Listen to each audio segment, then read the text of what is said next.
네, 이제 시황 그리고 종목에 대한 리얼 코멘트 들어보겠습니다. 레몬리서치 김민수 대표, 메리츠 종금증권 강남금융센터 정영훈 과장 나와 있습니다. 두 분 안녕하세요. 네, 뭐 지수는 강보합이지만 모르겠어요. 저만 그렇게 느끼는 건지 오늘 업종이 또 골고루 잘 가줘서 상대적으로 조금 위안은 되는 시장인 것 같은데 대표님은 어떻게 보세요? 네, 일단 좀 한숨은 돌린 상황이죠. MSCI 관련된 리밸런싱 어제부로 27일 종료가 됐죠. 예, 27일부로 일단 일단락이 됐기 때문에 이제 그러면 그 다음에 외국인은 하고 하는데 이제 답을 그래도 소폭 뭐 많다고 보긴 힘들겠지만. 매수로 들어오다 보니까 일단 좀 변화가 나오지 않나라는 쪽의 기대감이 살짝 커지고 있고요. 게다가 또 하나 어제 강조드렸던 이제 3,175선 이 위쪽에서 이제 안착을 하는 과정들이 확인이 돼야 좀 더 좋지 않을까 생각되고 있는데, 근데 솔직히 지수는 뭐 그냥 큰 그림이죠. 지수 말고 여러 가지 또 동향들에 대한 섹터 움직임들을 계속 확인해야 될 것 같은데, 그런 쪽으로 봤었을 때 어제까지 또 강했던 이제 컨택트 관련된 대표적인 소비 관련된 쪽은 오늘 주춤한 가운데 경기 민감 관련된 섹터들이 좀 강하죠. 어제 미국 시장에서도 약간 이런 변화가 철강주나 여러 가지 뭐 화학 관련된 계통에서도 나오기 시작하다 보니까 이런 부분들도 국내 시장에 그대로 연결되면서 그동안 좀 많이 쉬었다라는 쪽에서 뭐 철강화학, 뭐 조선 관련된 경기 순환 민감 섹터들이 움직이는데, 또 하나 주의 깊게 보셔야 될 게 어제 미국 시장에서도 자동차주 큰 폭의 반등이 보였었죠. 포드랑 GM이요. 그렇습니다. 네. 그러니까 쉽게 말씀드리면 반 테슬라 진영입니다. 이쪽이 움직인다는 얘기는 일단 지금까지는 테슬라가 계속 선전을 했었는데, 그러면 테슬라 말고 시장이 미국에서도 이제 보조금도 더 확대되는 쪽으로 이제 발표가 됐었죠. 그러다 보니까 더 커질 텐데, 그럼 여기서 수혜를 볼 쪽이 테슬라가 더 잘 나가겠느냐, 아니면 나머지 파일을 나머지 회사들이 더 채우겠느냐, 이쪽에 대한 포인트입니다. 근데 중요한 거는 그를 대비해서 현대차가 가서 딱 투자를 하기 시작을 하죠. 현대차도 아마 외국계 브랜드 쪽에서 지금 몇몇 안 됩니다. 어느 정도 성과를 낼 만한 업체들 같은 경우는 뭐 폭스바겐 같은 경우도 좀 늦고요. 지금 일본 업체들 같은 경우도 어떤 전기차에 대한 전환이 그렇게 빠르지 않다라고 하게 되면 현대 기아차에 대한 기대감이 더 높다라는 쪽에서 오늘 반영이 되는 거죠. 그냥 꼭 갖고 계셨으면 좋겠고요. 네. 그런 쪽에서 여전히 지금 시장은 지수가 어느 정도 안정권이 들어온다 그러면 좀 빠르게 움직이는 이제 섹터들에 대한 동향들을 계속 확인해야 될 것 같은데, 그 중에서 그래도 경기 민감 관련된 이 경기 순환주는 계속 관심 있게 봐야 될 거로 보여지고 있습니다. 네, 알겠습니다. 시황 얘기 김민수 대표의 의견 먼저 들어봤고요. 정영훈 과장은 시장 포인트 어떻게 보세요? 네, 우선 어제 뭐 미증시가 뭐 보합권에서 마감을 했죠. 근데 뭐 국내 증시 같은 경우에는 최근에 계속해서 뭐 미증시와 뭐 비슷하게 좀 지지부진한 그런 흐름을 좀 나타내주고 있는데요. 그동안에 이제 계속해서 말씀드렸다시피 상당히 지금 피곤한 뭐 그런 시장 상황이라고 할 수가 있겠습니다. 계속해서 이제 경제 지표가 좋게 나오면 또 이제 그 향후 긴축에 대한 우려감이 좀 부각이 되고, 또 반대로 또 경제 지표가 또 부진하면 또 향후 이제 유동성 장세에 대한 또 기대감이 나타나고, 이렇게 좀 엇갈리는 뭐 그러한 지금 양상이 나타나고 있습니다. 물론 이제 어제 같은 경우에는 미증시에서 고용 지표가 좀 상당히 좀 좋게 나왔음에도 불구하고 역시나 뭐 긴축에 대한 그러한 우려감은 좀 크지는 않았었고요. 그로 인해서 좀 경제 정상화에 대한 좀 기대감만이 부각이 되면서 어제 뭐 경기 민감주들 중심으로 미증시에서 좀 상세를 보였다라 볼 수가 있겠습니다. 오늘 이제 국내 증시에서도 역시나 좀 비슷한 그러한 좀 흐름이 좀 나타나지 않을까 그렇게 보여지고 있고요. 다만 연초 대비해서 그러한 좀 그러니까 로테이션이라고 하죠. 그러니까 기술주와 이러한 가치주 사이에서 민감주 사이에서의 그런 로테이션이 강하게 좀 나타나지는 않을 것으로 좀 보여주고 있습니다. 워낙에 연초 같은 경우에 그러한 엇갈림이 좀 극명하게 나타났다라고 한다면 지금은 그러한 좀 업종별 지금 장세보다는 철저하게 개별 종목에 대한 그러한 이슈라든지 개별 종목의 실적에 따른 그러한 펀더멘탈 장세가 계속해서 이어질 수밖에 없지 않나 그렇게 보고 있습니다. 그래서 지금은 당분간은 이제 지수 방향성은 좀 부재한 상황에서 결국에는 계속해서 이런 개별 종목 장세로 좀 펼쳐지면서, 특히나 작년 이제 2분기가 본격적인 코로나 팬데믹이 시작된 시작점이기 때문에 2분기 이후부터 이러한 올해 기저효과가 좀 크게 나올 수 있는 그런 턴어라운드 기업을 중심으로 좀 관심을 가져봐야 될 시점이 아닌가 싶습니다. 네, 알겠습니다. 시황 얘기 먼저 들어봤고요. 이제 본격적으로 시청자분들이 많이 궁금해하실 오늘의 특징주 만나보겠습니다. 첫 번째 종목입니다.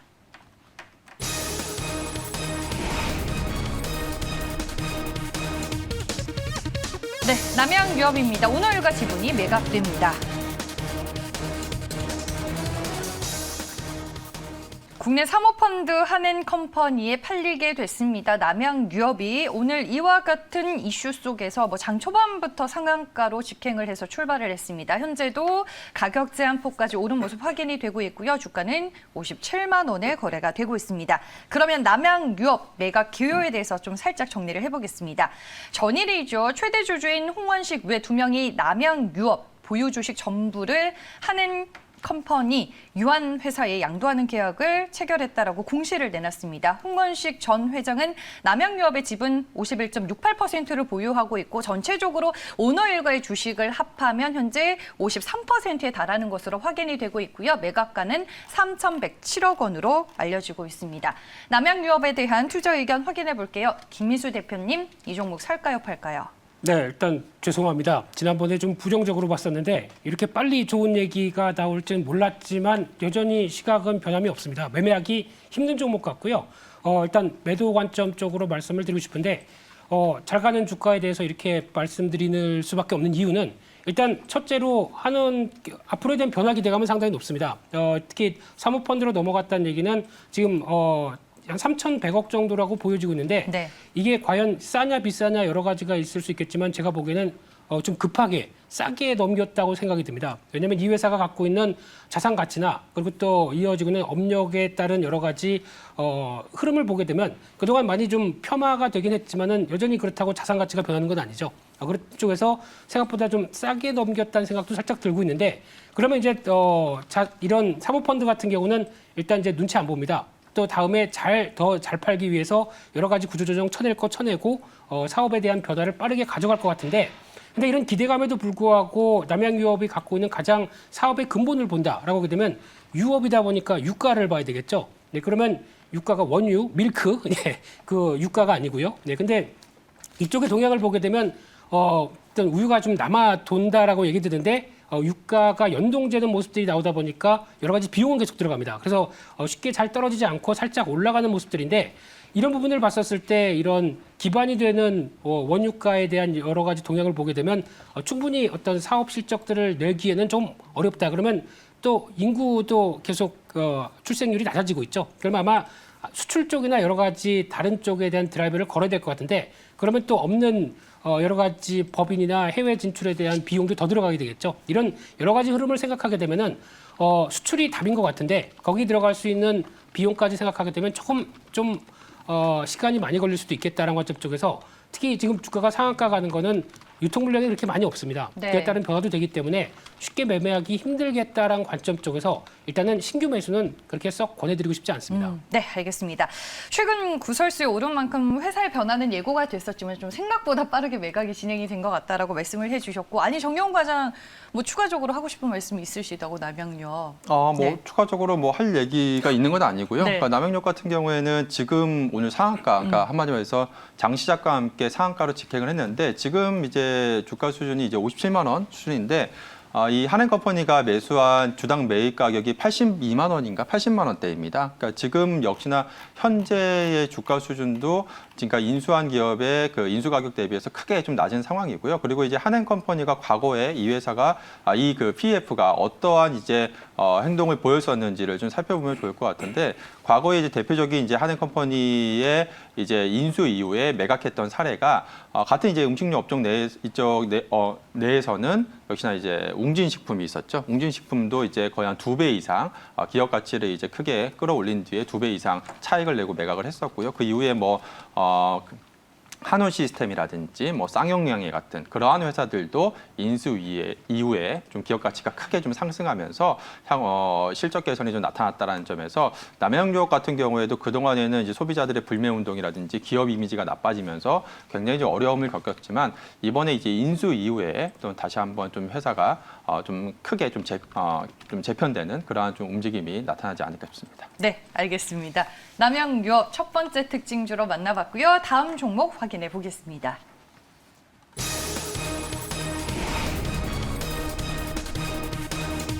네, 한세실업입니다. 대규모 수주 기대가 되고 있네요. 네, 오늘 주가 3% 넘게 오르고 있습니다. 이틀 연속 강한 반등이 눈에 띄고요. 26,350원에 거래가 되고 있습니다. 수주 확대를 기대하는 증권사의 코멘트를 저희가 준비를 했는데 함께 보도록 하겠습니다. 유진투자증권의 박종선 연구원의 리포트 내용입니다. 글로벌 바이어의 수주 확대가 기대가 된다라고 포인트를 짚어주셨습니다. 바이어와의 전략적인 파트너십을 기반으로 안정적인 성장을 전망했고요. 자회사 칼라인터치를 통한 원단 사업 진출도 경쟁력 확보에 긍정적이다라는 평가였습니다. 의류주들에 대한 시장의 평가 최근에 상당히 기대감이 높아지고 있습니다. 그중에 한세실업에 대한 투자 의견을 들어보도록 하겠습니다.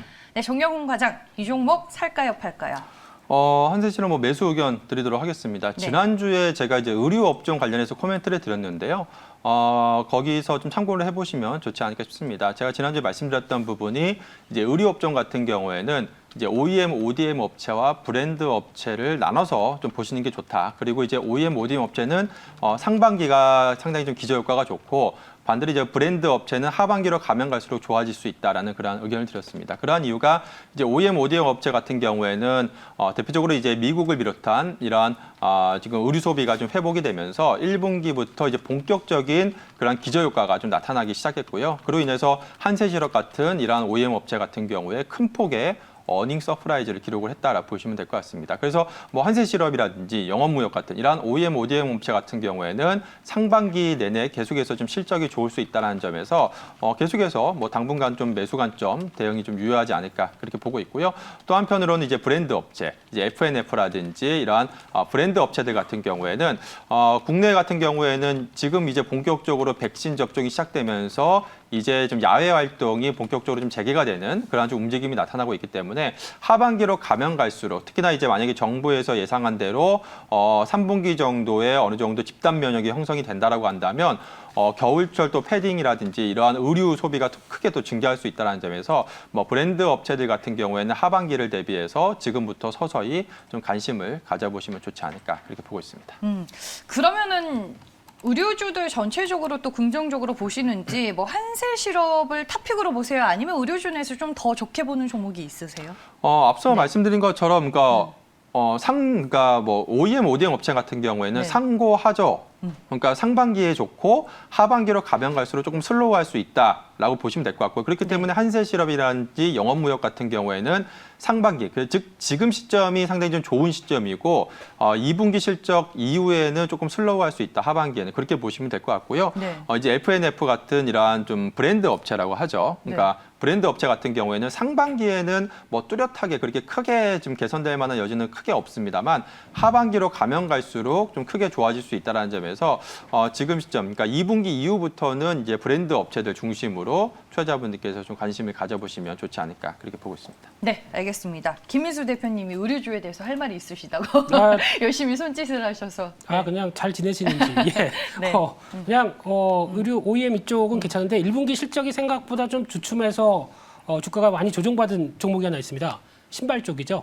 화승 엔터프라이즈. 예, 이쪽은 2분기부터 돌아갈 것 같습니다. 네. 지금 조정 시 매수 관점은 이쪽이 더 좋을 것 같습니다. 여기 아디다스 실적이 잘 나왔음에도 불구하고 1분기 실적이 조금 안 좋았던 걸로 알고 있거든요. 이제 보니까 공장 가동률 조정과 관련된 얘기로 이렇게 됐다라고 하게 되면 2분기부터는 바로 회복하겠죠. 그런 쪽에서 변화 나오게 되면 다시 좀 못 간 대표적인 OEM 쪽이다 보니까 이쪽에 대한 변화도 체크하셨으면 좋겠습니다. 네, 알겠습니다. 추가적인 얘기 저희가 잘 참고를 하도록 하겠습니다. 그럼 다음 특징주 또 확인을 해볼게요.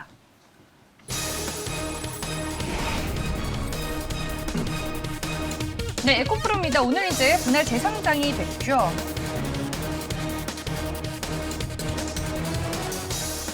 네, 분할 재상장이 됐습니다. 지주사 에코프로 그리고 사업회사 에코프로 HN입니다. 일단 에코프로는 오늘 4% 넘게 오르며 53,900원에 거래가 되고 있습니다. 에코프로 HN은 상한가네요. 16만 1,700원에 움직이고 있습니다.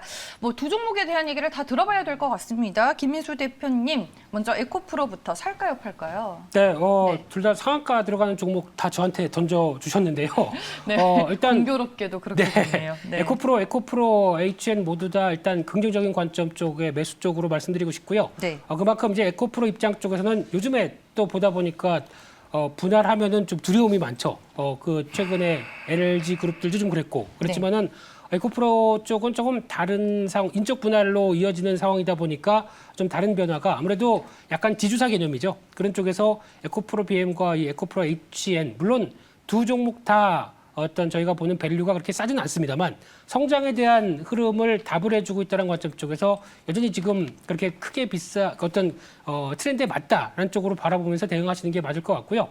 그런 쪽에서 봤었을 때 에코프로 같은 경우도 충분히 그런 이제 지주사 개념의 동향들을 확인한다라고 하게 되면 계속 관심이 있어야 될 것 같고요. 아마 또 아직 좀 갖고 있는 자회사들이 또 IPO 모멘텀들이 계속 나올 수는 있겠죠. 네. 이런 쪽도 보여지고 있는데 특히 에코프로 HN 같은 경우가 이제 탈황 집진 설비 이쪽에 대한 광점이 있는 친환경 쪽입니다. 근데 제가 지난주였나요? 관련된 쪽에서 BHI 설명하다가 S&T 에너지 관심 가지시라고 말씀드렸는데 어제 급등했네요. 아, 네. 모르셨죠? 네, 저 몰랐어요. 네. 좋은 종목은 소리 소문 없이 갑니다. 네. 근데 이 회사도 아무래도 이런 설비 관련된 쪽에서 가장 강한 어떤 쪽의 부품과 관련된 쪽의 흐름이기 때문에 말씀드렸던 재무 구조나 여러 가지 흐름들 나쁘지 않고요. 그런 쪽으로 봤었을 때 다시 한 19,000원대 정도쯤 들어온다라고 되면 또 관심이 필요한 종목이라고 생각됩니다. 어떤 종목이요? S&T 에너지 말씀하시는 거죠? 네, 죄송합니다. 알겠습니다. 에코프로랑 그러면은 에코프로 HN도 두 종목 다 긍정적으로 보시기는 하는 거죠? 네, 그럴 수밖에 없는 네. 게 지금 시장에 또 아마 이런 종목들 찾아다니는 특히 ESG 쪽이죠. 네. 이쪽에 친환경 관련된 쪽에 여러 가지 특히 지금 제조업들이 설비를 계속 늘려가면서 가장 또 확보해야 될 대표적인 설비들이죠. 그래서 지금 우리나라에서는 알려지기 KC 코트렐 이쪽이 과거부터 어떤 집진 탈황 설비 쪽에 강점을 보였는데 실적의 동향이 좀 들쭉날쭉합니다. 그런 쪽에서 아직 1분기 실적은 괜찮지만 나머지 동향을 봤었을 때는 오히려 앞서 말씀드렸던 S&T 에너지가 조금 더 낫지 않나라는 생각이 들고 있습니다. 네, 알겠습니다. 두 종목 긍정적이지만 또 상대적으로 S&T 에너지의 투자 매력도에 대해서 또 한번 코멘트를 해주셨습니다. 특징주 확인해봤고요. 다음 종목 보시죠.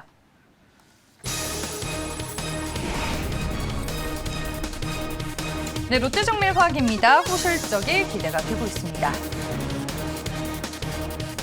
네, 최근에 주가가 다시금 돌아나가는 움직임입니다. 현재 구간에서는 5%에 가까운 주가 상승세를 보이며 66,300원에 거래가 되고 있습니다. 일단은 하나금융투자에서 윤재성 애널리스트의 리포트가 다시 한번 또 나와줬습니다. 목표 주가는 10만 원으로 제시를 했고 EHC 가성소다를 중심으로 한 염소 부분이 2018년 호황기를 상회하는 호실적을 시현할 것으로 윤재성 애널리스트는 보고 있더라고요. 정영훈 과장의 의견 들어보겠습니다. 이 종목은 살까요, 팔까요? 네, 롯데정밀화학 저도 매수 의견 드리도록 하겠습니다. 최근에 이제 주가가 부진했던 이유는 1분기 실적이 다소 좀 부진하게 나오면서 네. 최근에 좀 조정을 받았었는데요. 오늘 이제 주가가 상승하는 이유는 앞서 말씀해 주신 것처럼 이제 증권사에서 긍정적인 또 리포트가 좀 나오면서 오늘 이제 주가가 좀 강세 흐름 띄고 있다라 보시면 될 것 같습니다. 근데 이제 롯데정밀화학 같은 경우에는 지금 특히나 이제 화학업체들 같은 경우에는 이제 2분기가 주요 제품의 이제 성수기에 이제 진입하는 상황이고요. 또 이제 하반기에는 증설 공장도 이제 본격적으로 가동하기 때문에 어떻게 보면 지금 2분기 현재 시점이 상당히 좀 좋은 좀 그런 투자의 좀 시점이 아닌가 그렇게 보고 있습니다. 근데 네. 또 피크아웃에 대한 논란이 상당히 존재하는 것 같더라고요. 그렇죠. 근데 네. 그러니까 워낙에 최근에 스프레드가 좋았기 때문에 연초 이후에 이제 화학업종 같은 경우에는 워낙에 크게 달려왔기 때문에 최근에 그러한 피크아웃에 대한 그러한 부분 논란에 대한 이슈 때문에 주가가 좀 조정을 받았었는데요. 물론 장기적으로 봤을 때는 과연 지금이 피크아웃이면 현재 주가 수준이 상당히 좀 고점 부분일 수도 있습니다만 피크아웃이라는 부분은 사실 지나고 나야지 알 수 있는 부분이거든요. 그렇기 때문에 현재 시점에서는 조금 더 좀 짧은 간격으로 좀 보는 게 좀 좋지 않을까 그렇게 보고 있고요. 그래서 최근에 이제 ECH 같은 그러니까 가성소다라든지 롯데정밀화학의 주요 제품들 같은 경우에는 보통 이제 에폭시 수지 이제 원료로 쓰입니다. 근데 이제 에폭시 수지가 이제 많이 들어가는 부분이 이제 지금 주택 시장이라든지 또 이제 글로벌 이제 인프라 투자 확대에 대한 그러한 부분으로 인해서 향후 이제 수요가 또 증가할 것으로 기대가 된다는 점에서 일단 지금 전방 산업의 지금 업황은 굉장히 조금 긍정적인 그러한 상황이다라 볼 수가 있겠습니다. 그래서 물론 이제 향후에 이러한 좀 원자재 가격 동향이라든지 또 수요에 따라서 좀 변화는 될 수 있겠습니다만 현재 시점에서 당분간 그러니까 2분기 실적에 대한 그런 기대감이 좀 이어질 수 있다는 점에서 현재 시점에서는 당분간은 주가 상승 기대해봐도 좋지 않을까 이렇게 보고 있습니다. 알겠습니다. 긍정적인 뷰를 주셨고 윤재성 애널리스트도 매주 일요일마다 이제 위클리 자료를 발간하는 걸로 알고 있는데 피크아웃이 아니다라고 또 주장을 많이 하시더라고요. 김민수 대표님 의견도 궁금하네요. 네. 네. 아까 그 과장님께서 좋은 의견 얘기해 주셨는데요. 지나봐야 피크아웃을 알죠. 지금은 주가 동향과 네. 여러 가지 흐름을 봤을 때 지금은 매수 관점이 맞다고 생각들고 있고요. 거기다가 지금 나오고 있는 동향을 봤었을 때 미국의 인프라 투자 아직 시작도 안 했습니다. 그러면 여전히 수요에 대한 기대감이 높죠. 네. 그런 쪽에서 확인되면 또 아유 그때 못 샀네라고 나올 것 같고요. 이번에 또 이 롯데정밀화학에서 얘기 나온 에폭시 수지 관련된 쪽은 딱 국도화학입니다. 네, 지금 자리 네. 눌림목 살만한 자리고요. 괜찮은 것 같고요. 또 채팅창에 보다 보니까 기아 얘기 나오셨네요. 네. 기아 지금이라도 따라 살까요? 라고 말씀하셨는데 항상 오늘이 저점입니다. 이상입니다. 네, 알겠습니다. 에폭시 얘기하면서 국도화학 말씀하실 줄 알았어요. 네, 최근에 뭐 관련된 종목들이 많이 조정을 받았는데 일단은 매수 관점은 유효하다라고 두 분께서 의견을 주신 것 같고요. 기아에 대해서도 채팅방 보시고 코멘트를 해주셨습니다. 두 분 말씀 오늘 여기까지 듣겠습니다. 고맙습니다.